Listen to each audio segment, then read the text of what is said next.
Hey, what's going on, guys? Dots here. Today I'm bringing you my updated Magicka Dragonknight PvP build for the Elder Scrolls Online High Isle patch. So High Isle definitely had a pretty big shakeup in the PvP meta going from Ascending Tide. Not only did we get some changes to champion points, which lowered damage as well as mitigation while healing remained roughly the same, but MagDK in particular caught a couple of really key nerfs that hurt our healing as well as our sustain, meaning that we really needed to adjust our builds going into this patch. I first tried my build from the last patch, if you guys were running that. Unfortunately, Burning Embers, because it got nerfed by 50% in the healing department, is no longer enough to act as our primary hot, and because of that, we needed to go back to a restoration staff. On top of that, due to certain classes having absolutely insane healing, since damage across the board kind of was adjusted due to the CP changes, but healing remained unchanged, we really needed to up our damage going into this patch to make sure that we were able to kill people. On top of that, Engulfing Flames caught a nerf. It's just the DK needed to change a little bit going into this patch. Obviously, as you know, with any patch you got to make adjustments, but thankfully the core of this build is roughly the same if you have been following it for a while. I've tested and tried a lot of different gear sets, but honestly the build profile overall that I've been running for the last couple of patches, in my opinion, is still the best, and it is pretty much still what I am running. But I'm going to show you guys how I have it set up and configured today. So like I do always say though, guys, this is just what I like, what I use, and what works for me. If you want to try something else in your MagDK, make any adjustments to your own personal playstyle, sustain, etc., go right ahead. This is simply what works for me when I play my Dragonknight. Now, kicking off the build video, guys, we have our first set, and it is going to be a new one on my MagDK, and I don't think I've actually ever run this on the MagDK, and that is going to be Balorg. So Balorg gives us a line of weapon damage, and when you use an ultimate, you gain weapon and spell damage equal to the amount of total ultimate consumed, and physical penetration equal to 23 times that amount for 12 seconds. This combines extremely well with our build due to the fact that I have major and minor heroism present in this build, so we are able to get ultimates firing off extremely quickly, which means that Balorg has a lot of good uptime. In addition, we are able to actually stack up our ultimate pretty high pretty quick, again due to the fact that we have those heroism sources. And so Balorg basically serves the purpose of just giving us a lot of extra damage when we go for that big ultimate play. It's going to give us a lot of extra damage when we go for our bombs just on regular groups of people in Cyrodiil, and you know, if you want, see a big group, you want to save up some Balorg and hit them with a huge burst. But one of the best parts about Balorg that other sets can't really do is if you're 1v1ing an opponent that just simply won't die, you can just pool your ultimate for a really long time and go for one massive strike when you have really high ult, and your pressure will be through the roof during that window. And in my opinion, Balorg has felt pretty necessary for my DK this patch to kill some of the really tanky targets that you can find running around. And so for that reason, we did need to drop Magma Incarnate and pick up Balorg in its place. My front bar 5-piece though is still Burning Spellweave. It's just still the best in my opinion. Line of Magicka, line of weapon damage, line of crit chance, and when you deal flame damage, you apply the burning status effect to your enemy and increase your weapon and spell damage by 490 for 8 seconds. This can occur once every 12 seconds. Part of why BSW is just so good for MagDK is that number one, when it's on the front bar only, it's extremely controllable.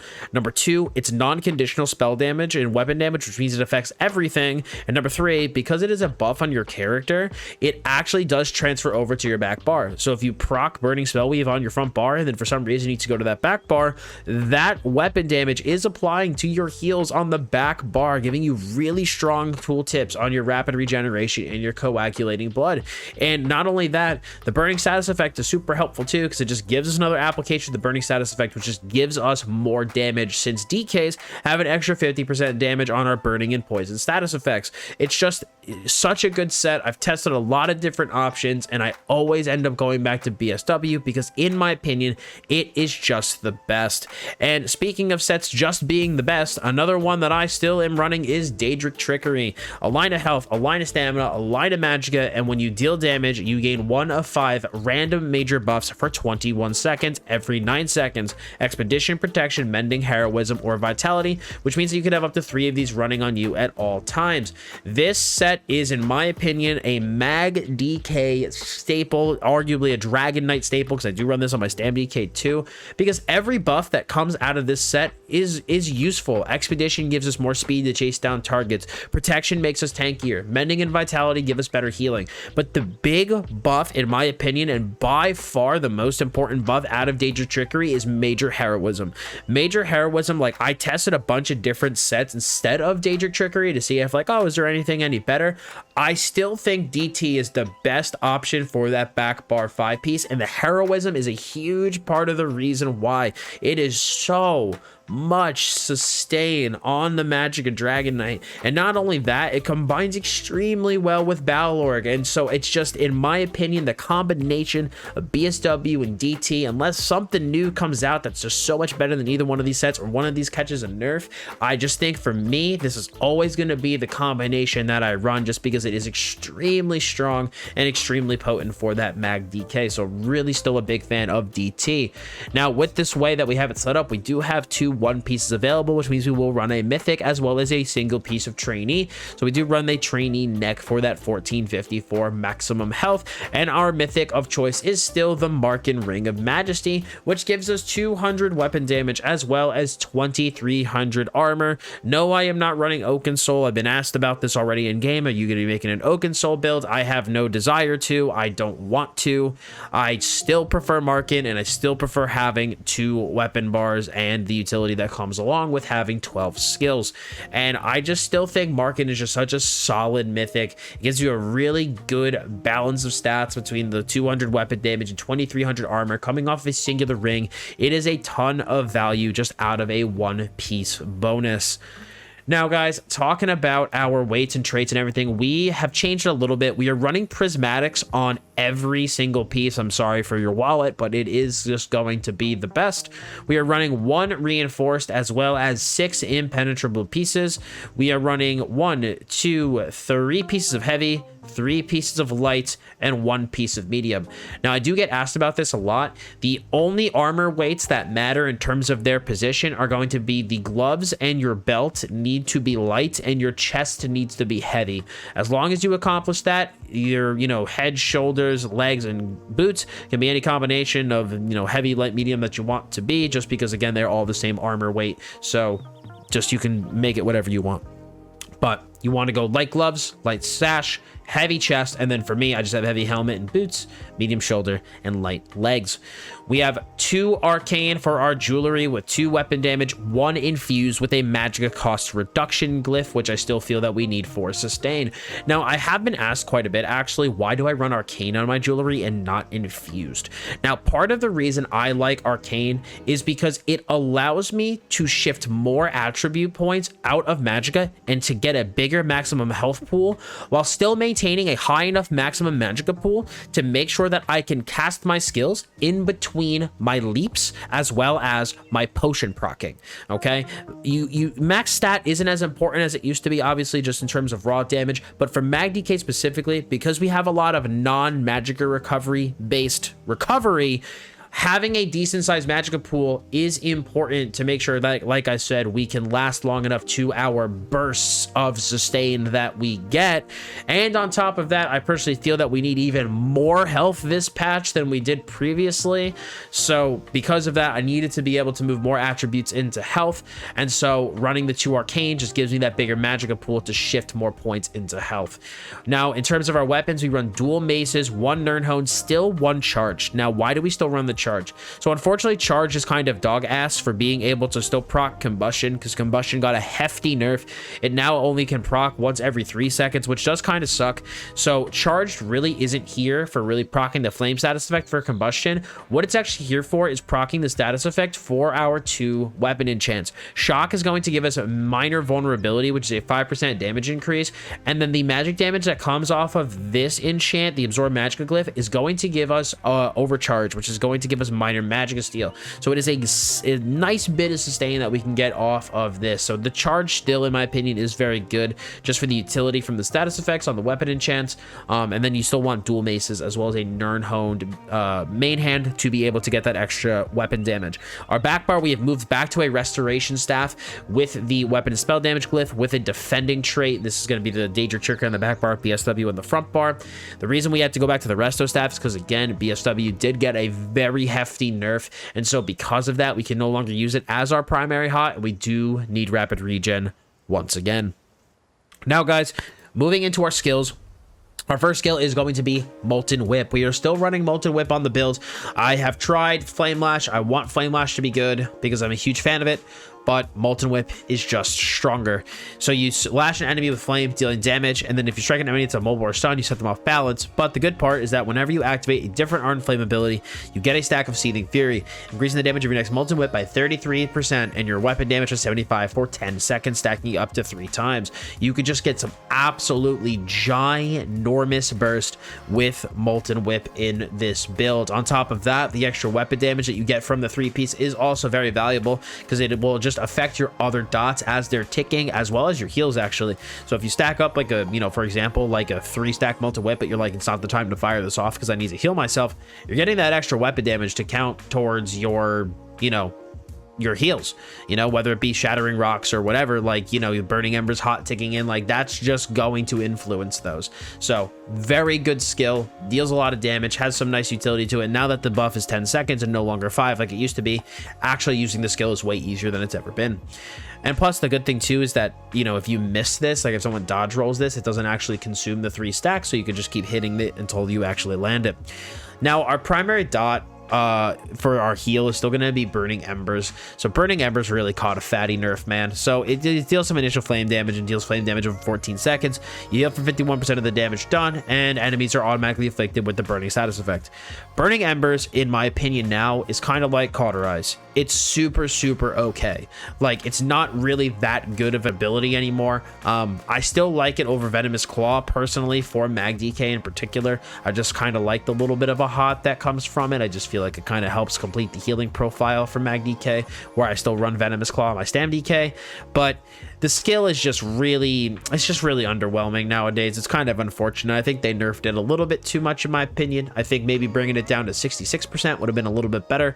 51% is a little low, in my opinion, but it is what it is. It's still a decent enough of an ability. It's still a solid single target dot. We get a little bit of healing from it. So burning status effects will make this only cost 1900 magicka, assuming that well, actually 1400 magicka, assuming that combustion has not yet procced. So still a very solid skill. The burning status effect is super helpful as well, especially because that's going to deal extra damage due to combustion. So definitely still recommend running it. Shattering Rocks is still the GOAT. Our primary stunning our targets for 3 seconds. They take some initial magic damage when they CC break, and then we're also healed for a really nice amount. This cannot be blocked or dodged. The heal off of Shattering Rocks is amazing. I think if you're still using Fossilize, you're making a huge mistake. Shattering Rocks should be paired, in my opinion, with Molten Whip. Fossilize should be paired with Flame Lash. The heal that comes off of this is extremely good. It's super useful. There are times where the heal from this plus Burning Embers is enough to even make me not need to swap to my back bar to heal, just because sometimes this can just catch a really big heal off of Shattering Rocks. It's extremely good, and I definitely recommend using it as your primary stun. We now use Noxious Breath on the MagDK. So for those of you who don't know, I've been asked about this a lot on stream. The game now dynamically scales, which means that it does not matter what resource your abilities cost, they all dynamically scale, okay? So now Noxious Breath is going to be scaling with, because of the way I have my character set up, weapon damage, if no spell damage on MagDK because we have minor brutality, so you want to use weapon damage, and then our Magicka pool. So this does scale with that. Now, why do we run Noxious Breath over Engulfing Flames? Well, Noxious Breath deals poison damage over 14 seconds, really solid conal dot, and also gives us a source of major breach for 6k pen. Now, this amount of penetration is a little bit less than like 10% damage, right? The major breach is roughly 10%. We'll just use that for simple numbers. Now, they nerfed Engulfing Flames. Engulfing Flames is only 6% damage. So if you run Engulfing Flames over Noxious Breath, assuming you don't have a source of major breach anywhere else in your build, you are losing 4% damage. So Noxious Breath is just better. On top of that, it costs stamina, which really helps with the sustain nerfs that we caught, because one of the biggest saps out of our Magicka pool was always Engulfing Flames. Engulfing Flames costs a freaking arm and a leg to cast. The conal on it is super janky. It misses all the time, and so it would always be a huge sap on your Magicka pool. But now that Noxious Breath comes out of our stam pool, like, not having engulfing really helps with the sustain hit that we took going into this patch. So not only that, we could also get the stamina side of combustion. We get the poison side as effect for even more consistent damage. So Noxious Breath is going to be your breath morph of choice. We will no longer be running Engulfing Flames. We will, however, still be running Flames of Oblivion. Super amazing skill. Launches 3 fireballs at enemies every 5 seconds, dealing damage, and we also get our major crit buff. This ability is freaking amazing, dude. Flames of Oblivion hits so damn hard. It's just amazing.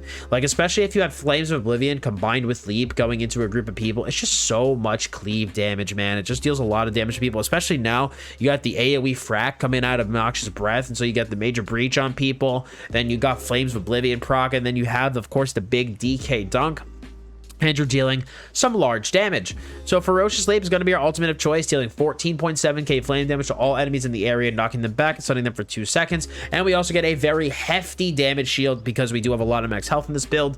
So due to that, we also get a very big shield. Now, I still think Ferocious Leap is the better morph over Corrosive. I know Corrosive's kind of like a huge wave right now, and a lot of people really like it. But I know me personally, if someone in Cyrodiil pops Corrosive, I just hop into Mistform and run away from them until Corrosive wears down, and then I re-engage them.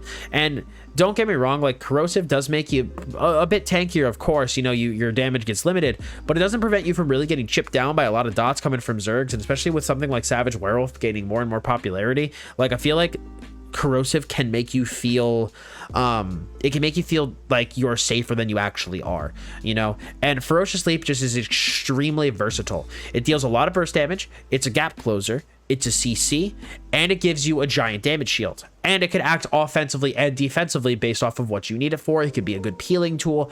It's just amazing. And especially if you combine it with Balorg, you can get some really massive damage. If you stack up a really big Balorg, you leap into a group that's got breach on them, and you get the Flames of Oblivion balls firing off. You're getting all this pen from Balorg, extra weapon damage from Balorg. It's a really strong combination. And in my opinion, it is better than Corrosive. Now, don't get me wrong. Corrosive is still a good ultimate. I'm not saying that Corrosive is not worth you, like, you know, it's not good. If you like Corrosive and prefer it, go ahead and run it. But for me, my play style, and of course the fact that Ferocious Leap is the coolest ultimate in the game, I need to run the DK dunk on the front bar. Also, for me, I like casting ultimates a lot. I like cheap costing ultimates, just because I feel like it does help add a level of sustain when heroism is not procced, and so the cheaper ultimates do help with that as well. Now, going on to our back bar, we have Igneous Weapons as our Major Brutality buff, giving us 54 seconds of Major Brutality. Dots, why do you run Major Brutality and not Degeneration? There's a lot of reasons. Number one, Igneous Weapons is more Magicka efficient per second of Major Brutality than Degeneration is. Number two, it also restores our stamina, which is extremely helpful for this build due to the fact that we have Noxious and we are casting out of our stamp pool a little bit. So restoring stamina with Helping Hands is going to be really useful. We also do get Minor Brutality. We already get this from Fossilized, but we also get it from Igneous as well, and we also generate ultimate every single time we cast this. So we're getting ultimate, which is a form of sustain and as well as damage. We're getting minor brutality. We get obviously major brutality from the skill, and we gain stand back. Like, I just think it has a lot more value than a kind of like meh single target dot has that people can dodge. This also allows you to pre-buff as well going into a fight. You don't have to wait to find your target to actually apply it to get your sorcery or slash brutality. So I just personally prefer Igneous. If you're still running Degen, I highly recommend you give Igneous a shot. I think people are really sleeping on it. It's really strong, makes your weapons look cool too, and it is my brutality buff of choice. We are still running now Rapid Regen, so we are, like I said, back on the resto staff. We get an 18.6k hot over 5 seconds. I think it's really good, man. Like, we just need this heal over time, unfortunately. Like, I was nice not having to run it last patch because Burning Embers was just so good, but now that Embers just really caught that fat nerf. Like, we really need rapid regen again. And like, I know some people are running the SMB with resolving vigor, and I tried that myself, but I personally wasn't the biggest fan of it. And so I just still prefer rapid regen and the resto staff. Plus, if you do block on the resto staff too, you also do get a ton of magicka back, which is super sick. And this build can block quite a bit due to having a 21k stamp pool. So we get a lot of value out of absorb. Now, speaking of vigor, something that I have been asked is Dots Gaming, why do you run igneous weapons? Why don't you just run vigor here and you'll have 2 hots? The problem with dropping igneous weapons is that you can't use good potions. Like, I am able to run magicka, stamina, and minor heroism pots because I slot igneous weapons, and it is just the amount of sustain that comes from that potion is just gross. You get major intellect, you get major endurance, you get restoration to your magicka and to your stamina, and minor heroism just gives you so much ult, which means that you're getting more sustain on both your mag and stamp pool, more damage, more Balor procs. They're just the best potion to use, and not running igneous weapons doesn't allow you to run those potions. And so that's why I still run igneous over vigor. I just wanted to add that in here really quick, just because I have been getting asked about it quite a bit. Our burst heal of choice on the build is going to, of course, be Coagulating Blood. This heals for quite a bit as we start to get low. We get that major vitality and mending on us as well. When Balor's proc too, giving us extra weapon damage, this heals for a boatload. It's just a really good heal, even after the changes to it, man. Like, it just still heals for so much, which is good, because for the longest time Coag was just so freaking terrible. But the last couple of patches, it's actually been really solid, and it continues to be a very strong burst heal. And when you combine Coag with rapid regen, Burning Embers, and Shattering Rocks, the MagDK feels like it's got a very solid healing profile. We do have volatile armor, of course, on the build. This is going to be another magic dot that we have, a source of major resolve, and we get to return some damage to our attackers that deal direct damage to us. So volatile armor is the armor buff of choice. Now, I still run Mist Form. Granted, I am no longer a stage 3 vampire. I'm a stage 1 vampire just to be able to use Mist Form. Unfortunately, with the changes to combustion, we can no longer afford to run a stage 3 vampire. You just do not have enough sustain to maintain it. And if you do end up adjusting your build to have enough sustain to maintain stage 3 vampire, you will most likely be lacking damage to kill really, really tanky targets this patch. I tried so many different stage 3 vamp builds because I love stage 3 vamp, and I just could not squeeze enough damage out of those builds because I just needed the sustain to maintain stage 3 vamp because combustion got nerfed super hard. So you need to go down to stage 1 vamp or cure vamp and run race against time. But I am going to try to make a case for those of you who do not use elusive mist and run race against time. I think stage 1 vamp to run elusive mist, for those of you who don't know, you basically dissolve into a dark mist, reducing damage taken from players by 75%. You get major expedition, giving you 30% speed. You cannot be disabled, immobilized, but you cannot be healed, and recovery is disabled. And it costs 625 magicka per second, which really isn't all too bad. Elusive Mist is the best magicka kiting tool in the game, maybe with the exception of Streak. It is extremely strong, and most people use it wrong, which is why they think it's bad. I promise you, this is such a good tool, and if you learn how to use it on your DK, you are going to survive way longer than using Race Against Time. When you use Race Against Time, you got to try to, dodge roll, block, kite with your stamina in order to get away from targets. But with Elusive Mist, you can kite out of your magicka pool by using that magicka cost, and you don't have to dodge roll, you don't have to block, because Elusive Mist is causing you to take 75% less damage, and no one can stop you as long as you maintain the channel. While with Rat, you have to recast it every 2 seconds. On top of this, as Savage Werewolf becomes more and more popular, being able to mitigate ranged damage, which Elusive Mist does, is going to be more and more important. With the problem with Wings is, yes, you will reduce the initial hit coming in, but you don't reduce the dots, and you also move at a glacial pace, and it costs an arm and a leg to cast. But the big mistake that everyone makes with Elusive Mist is people cast Elusive Mist while you're low. You need to view Elusive Mist as almost like a way to block, right? So you don't want to misform at 10% health because you need to heal yourself. You need to heal yourself back up. You heal yourself back up to a decent amount of health, then you misform out of your situation, because now players have to chop through a larger health bar that's being that has 75% damage mitigation on top of it, not including anything else, and they're gonna have a tough time chopping through that. you're going to be able to get away, turn a corner, and then heal yourself. On top of that, you can do really cheeky things with mist form, such as mist forming, power of the light, and the Magicka version Purifying Light. You can mist form really big bursts coming in from people. I was doing someone the other day and I had a feeling they were going to come in for a big wombo combo blast bones D-boss, and I just elusive missed it and it did no damage, you know. And so you can do these, you know, for example, if someone casts Toxic Barrage and you ballista, you just mist form. Like, there are things that you can do with mist form that are really cheeky and that are like really good that you cannot do if you don't have it. And I know I'm like a mist form salesman right now, but it's a really good skill. I think people really highly sleep on it, and it's one of my favorite skills in the game. So I recommend trying it if you have not yet tried it on your Magicka Dragonknight. Now, our final ability here, our ultimate, is going to be Life Giver. I missed the resto ultimate, man. Don't get me wrong, SMB ultimate's okay, but it just doesn't hold a candle to Life Giver, bro. It's so strong. Gives you a really fat heal every second for 5 seconds, and you also get Rapid Regen, Blessing of Restoration, and Ward Ally whenever you cast this. You are going to want to morph these skills, as Life Giver does give you morphed versions of those abilities.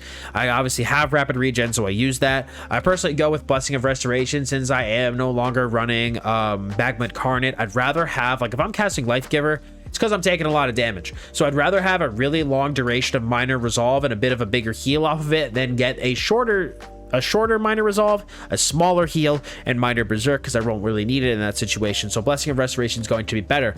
I also use Ward Ally and not Healing Ward, because I have had a lot of times where when I cast Life Giver, the Healing Ward does not go on me, it goes on someone else. And Ward Ally guarantees a shield at least on you, but will also heal and shield an ally as well. So these are the 3 skills that I personally like, and it makes Life Giver an extremely strong defensive ultimate, and it's just an I don't want to die button. It is very, very powerful.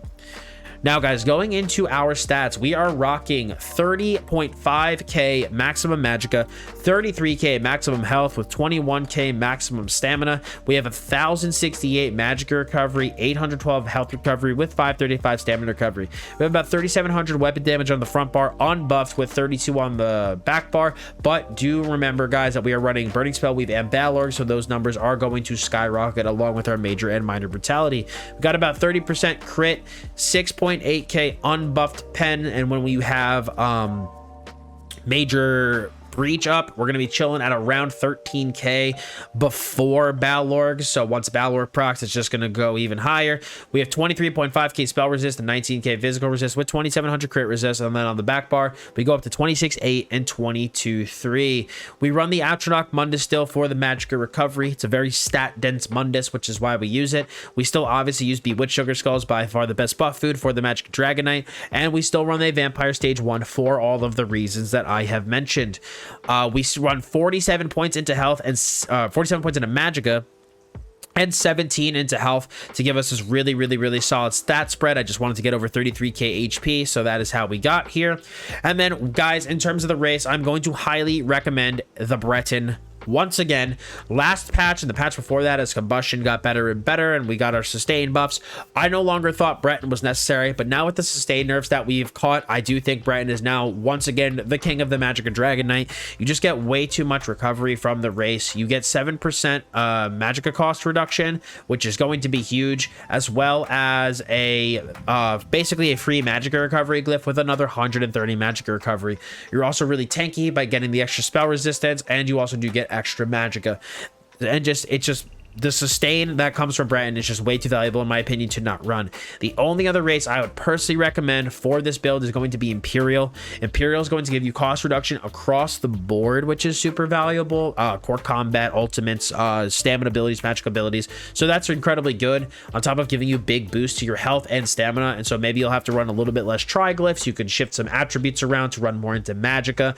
But Imperial will definitely be the second best, in my opinion, behind the Breton. And then, guys, like I mentioned earlier, our potion of choice is going to be these Essence of Magicka potions, Restore Magicka, Restore Stamina, and Minor Heroism. These are very expensive, but they are by far the best potion. If you cannot use these, just run regular tripods, but your sustain might be, it's going to be a little bit worse because you're not going to have heroism. So just keep that in mind. You may need to adjust your sustain accordingly, but if you can't afford it, or if you can make them, these are by far the best potions to use.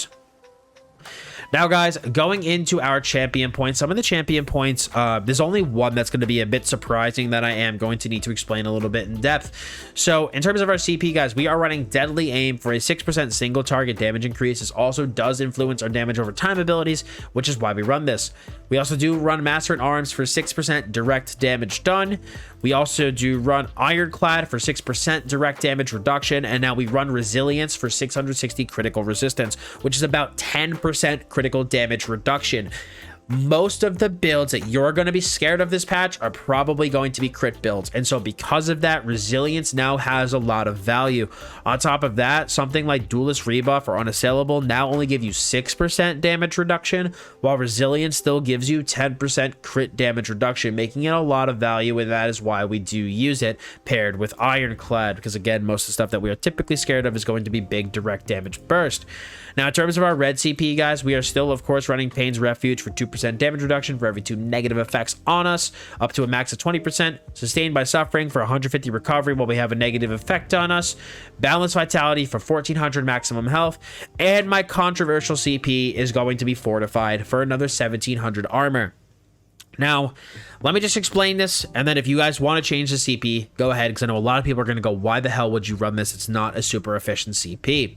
So, I have personally noticed from my duels that when I really die is when I am crowd controlled, not when I'm CC breaking. It is the second I get crowd controlled and I just get one shot, and people are gonna go, well, Dots, you should just run Relentlessness. Relentlessness is going to be the best thing to run, but I already have major protection in my build from Daedric Trickery. You can go ahead and run Relentlessness instead of Fortified if you want to guarantee the major protection. That's totally fine. Go ahead and run that.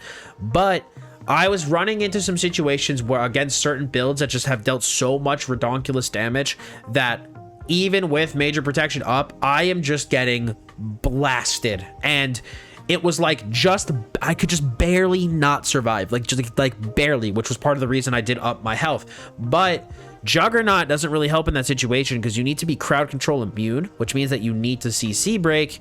And again, if I already have major protection up, then Relentlessness kind of serves no purpose.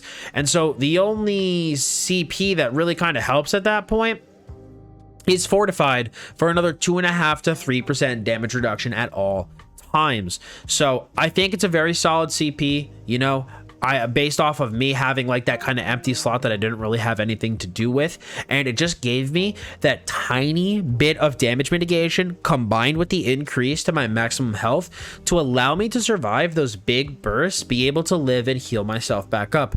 Now again, if you don't like Fortified, run Relentlessness, run Juggernaut, go ahead, but I'm just telling you from testing all three, I was also very surprised to find that Fortified was my favorite of the three. So give it a shot. If you like it, keep running it. If you don't, it's not that expensive or that difficult to change it. Now, guys, going into our rotation. So the rotation for this build, if you've played this build before, it's going to be pretty much the same. You want to maintain igneous weapons at all times. You want to maintain volatile armor at all times. You want to maintain Flames of Oblivion at all times. You also want to maintain Burning Embers on your opponents, as well as Noxious Breath on your opponents. From there, you want to focus on getting 3-stack whips with Molten Whip, going into Shattering Rocks, whipping them. You could also leap into 3-stack Molten Whip. You can do Shattering Rocks into leap into 3-stack Molten Whip, but you want to make sure that you're stacking Molten to 3 stacks before you go in for your big burst, because that'll also give you more damage on your leap, followed up by that really heavy hitting whip proc. Now, defensively, the big thing that you want to do, obviously, if things are, you know, getting a little bit sketchy and you're on your front bar, hit Shattering Rocks. Try to get that heal to go off, see where you're at. If you still need some extra healing, a lot of times what I like to do when I'm buffing on my back bar and I'm out like completely 100% health when I'm in the middle of fighting somebody, right? Let's pretend I'm fighting someone. I'll just cast Rapid Regen before I go to my front bar, so I can just be proactively healed by that hot while I am fighting. So if you guys ever watch me play this build on stream, you'll notice that a lot, that even if I'm like at like 95% health and I'm fighting somebody, I'll just use Rapid Regen and just bar swap cancel it, because it just is healing me while I'm going offensive, so I don't have to, you know, be like, oh, okay, now I'm taking damage, now I gotta go heal, you know? Like, burst heals, something like Coag, is basically used to react to incoming damage. Like, I just took a lot of damage, now I need to burst heal myself back up, while healing over time abilities are really good as like proactive healing, where it just kind of counteracts damage as it's coming into your character. So it's really, really good for something like that. If you do find yourself needing to restack your Molten Whip to get it to 3, there's a lot of things you could do. You can apply Burning Embers to multiple people around you. You can apply Noxious Breath, make sure everyone gets Breach on them. You could hit Flames of Oblivion a bunch of times. Kind of depends on the situation, which one of these abilities you want to, maybe double cast. But if I'm in a 1v1 and, for example, and Burning Embers and Noxious Breath are both really high on duration, literally just spam Flames of Oblivion. It just deals so much damage. So you can just hit this 3 times and then just go, Fossilize, Leap, Whip, and then boom. It's just so much damage. But guys, I think on that note, that is going to be it for my updated Magicka Dragonknight PvP build. I am really liking this build. It took, quite a bit of testing to get it here. I've literally been doing nothing but playing ESO since the patch came out to get this build working the way that I wanted it, and it's been a blast, man. I just still love the combination of BSW and DT, and adding Balorg onto the build gave me that extra punch that I needed to get through some of those super tanky targets, and I think the build is a really, really good time, and I think you guys will find a lot of success on it here in the High IO patch. So if you guys did like this build, I'd really appreciate it if you left a like on it. There's also a written version in the description below, link to my website. Any questions about the build, feel free to also leave a comment below. And guys, subscribe for more ESO as well as Black Desert Online MMORPG content here on my YouTube channel. You guys could always catch me live as well 5 days a week, Monday through Friday, on twitch.tv/dotsgaming. So thank you all so much for stopping by today. I do very much appreciate it. As always, I'm Dots, and I'll see you all in the next video.